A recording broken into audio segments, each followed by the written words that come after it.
Welcome to Livable Legacies. My I'm name is so glad and happy and thankful, and my heart is full for this opportunity to wake up and to be able to speak with you and to record this video, an opportunity to just uplift one more person's life, or have make someone's day, or be able to be of a blessing or of value to someone else. So today, someone asked me a question the other day. How do we begin to change? How do we achieve the process by which we achieve the goals we actually set ourselves to achieve? And one of the things that we were going back and forth about was how do you get there? How do you actually achieve those goals? Some of us that sometimes happens for some of us unconsciously, but how do you consciously begin to craft that? And how when people say, oh, a miracle happened, or God is good, and we have all these religious proclamations for how we get to where we get to, I want to delve into how it is that we begin to change and get to our goals and become the people we want to become, and therefore build the legacies you're looking forward to building. Okay, so welcome to Livable Legacies. Let's get started. So the first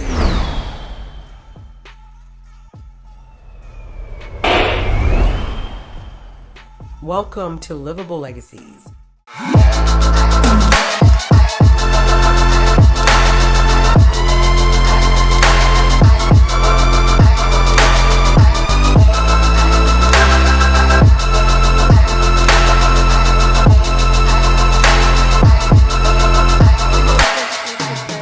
So the first step I think that I used, and I think would be of benefit to many people, is to actually change who you are. Change yourself. You are showing up in the world as this person who has this amount of positive things, this amount of negative things. Your identity, the way you show up as who you are, that person will need to change now before you get to the change that you're looking to achieve. You literally have to change who you are internally to become the person that you want to be, right? But how do you begin to change yourself? I mean, life is moving so fast. It feels like life is moving very quickly. The day-to-day schedules, pick kids, do this, do the other, and life is moving, and the wheel keeps moving. Before you know it, it's a week is over. Before you know it, a month is over. So how do you begin to change yourself? So changing yourself is the first step for you to get to getting what you want to get, and for you to begin to build those livable legacies. You have to change who you are and become the person you expect to be 5 years from now. Become that person now.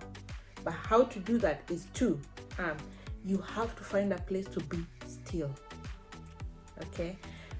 And when I say still, it's not like, oh, drop everything. No, don't drop everything. Your life is moving on. You still have responsibilities. Kids have to go to school. You have to go to work, or maybe earn a living, and that all these things still are going on. But when I say be still, I mean calm your mind. All these thoughts and ideas, and some of those even you're not even conscious of, going on subconsciously and consciously in your mind. Find a place of stillness, and for you to find a place of stillness, some of these things will require, one, to remove some things out of your schedule, to free yourself and free space for yourself to find that place of stillness within.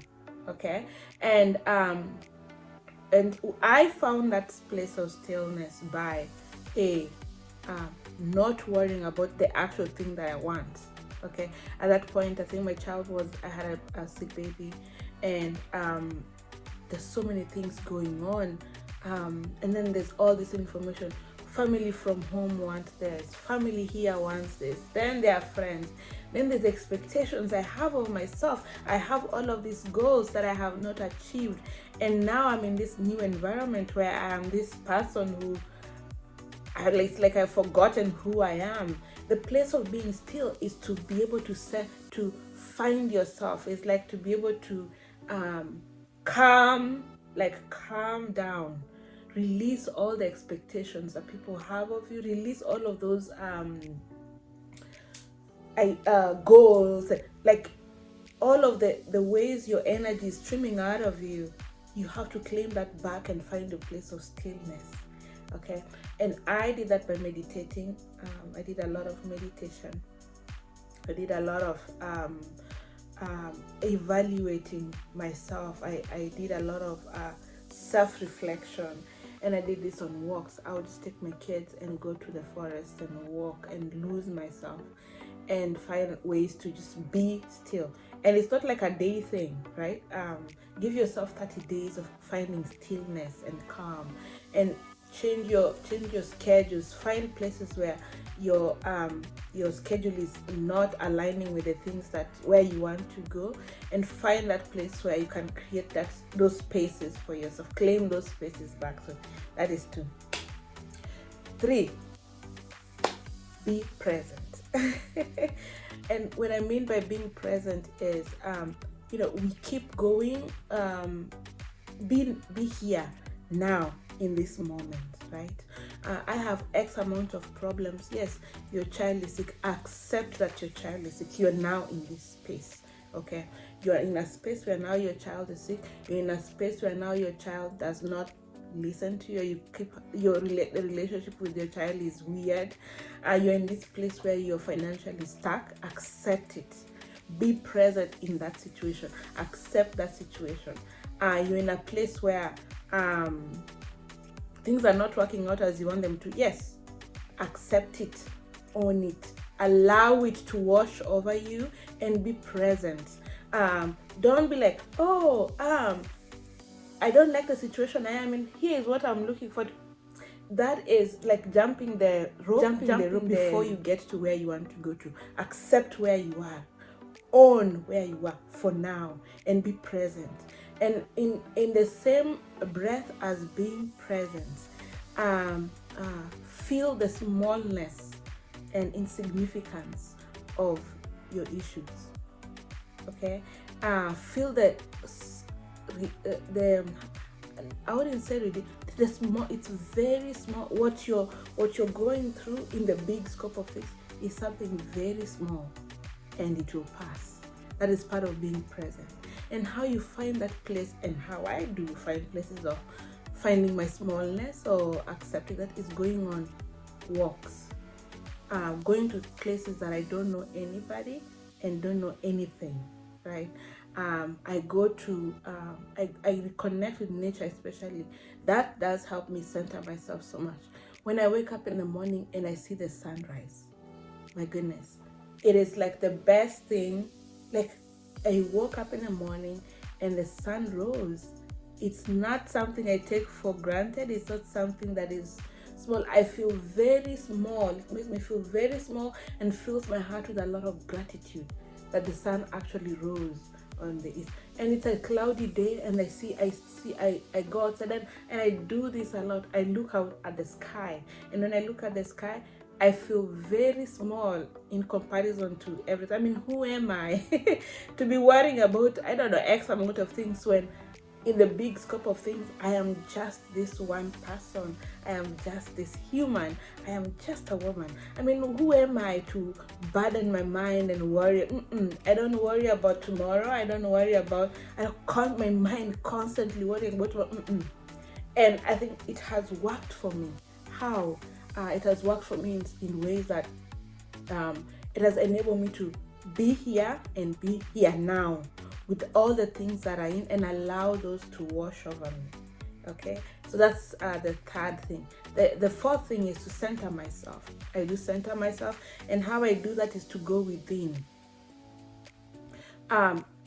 We are tempted, I think most times, to immediately begin to take action on a thing, start that business, do this, achieve this, invest in this, before we find the place of centering, so that we are taking action from a place of center, from our center, from our core, as opposed to just taking action before we find our stillness or our center. or before we are grounded, so that our action is inspired action and not so much like just action on itself. So those are two different things. So the fourth thing again is to center myself, and I go within myself. I redefine who I am, and I redefine who I am in this moment to in relationship to where I want to go. It calls for me to examine my beliefs. Am I truly someone who cannot run a business? I'm questioning that a lot. How many other businesses have I run? And I go back to my life. When I was 9, I began a business for selling groundnuts. I also did another business for selling kale. When I examine, can I really take on this project? It looks insurmountable right now, but I examine myself and I go back to places and things that I have achieved similar to that, because that is not the first time I'm achieving that, I'm having that goal, right? And so I go back to that moment in my past and examine and pivot that on who I am, okay? And then I allow myself to feel that emotion of someone who is empowered. I allow myself to feel the emotion of someone who has achieved the things that I want to achieve, because starting a business is not something new to me. I have started many businesses before that have thrived, and I've gotten bored with them, and I've walked away, right? Out there, I've served the purpose I set them up for, and I've walked away, right? I have set up new challenges for me. I did put up a challenge for myself to get my doctorate in X amount of years, with children, with a family, and having to commute from one city to another, having 2-hour commutes every day, back and forth, 4-hour commutes to be able to get that, and I did. So when I look at those instances, I feel like, you know what, I got this, and I allow myself to feel the emotion of having achieved that, and then center myself in that moment. But what am I doing at the background is I'm laying new pipes in the neurologically. I'm laying new I'm laying new foundation for new beliefs to get set. I am reinforcing the person that I am, that person, that successful person, that person who gets what she wants. I'm reaffirming that foundation. I'm filling in the cracks that life has thrown at me to make me doubt who that person is. And I think it would work for, maybe it will work for someone else. I hope it can work for someone else as well. I've seen it work for other people as well. But we don't explain it quite in that sense, right? So that's our fourth. Then fifth is to, find a way to be spiritual. I am not a very religious person, but I'm a very spiritual person, right?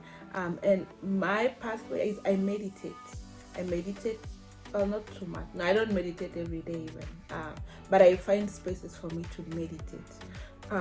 Especially in the morning after my kids have gone to school and it's quiet and I'm by myself. I find that space to meditate, to be able to begin my day well. I calm my mind on a daily basis, find spaces to calm my mind. And I find ways to think new thoughts, new and better thoughts. And we do this so unconsciously, thinking negative thoughts. Some of them are just running at the back of our mind, unconsciously. And what we think about, and the thing that if you don't take anything from this today, this is the only thing you can take today if you didn't hear anything. How we think and feel is what we become tomorrow. So how we think, the thoughts that we think about ourselves, about whether or not we can do something, how we think affects the outcome that we want tomorrow. Okay, so knowing this, think better thoughts. Think newer and better thoughts about you today that will impact on your tomorrow. Think more positive thoughts. Think and feel positively about tomorrow, and you will get to where you want to get to. All right. So those are my 5 points to discuss, and I think this is critical particularly for us who are first generation legacy builders, and we want to build our livable legacies. I mean, where are you supposed to have learned this? You did not learn it from your parents. You did not learn it from your grandparents. We are first generation women who are consciously deciding to build these kinds of legacies.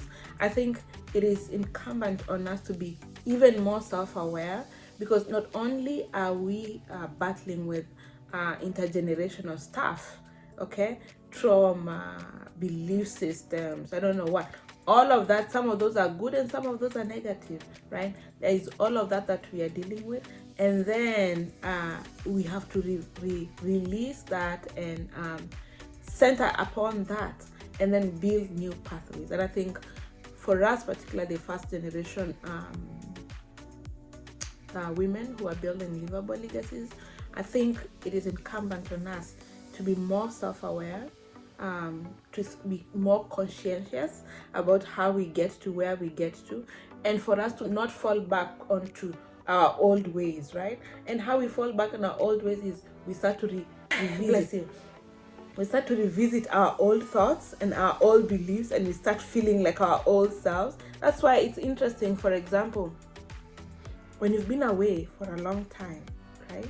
And you've become someone different because of the environment where you live in, and then you go back to, say, where you used to live, or even your childhood home, for example. Those emotions come back again, and those feelings come back again, and you begin to feel like home. That is why home feels like home in some ways, because the environment you are in reinforces those belief systems. They're not completely gone, they're just somewhere below, in somehow dormant, in some sense.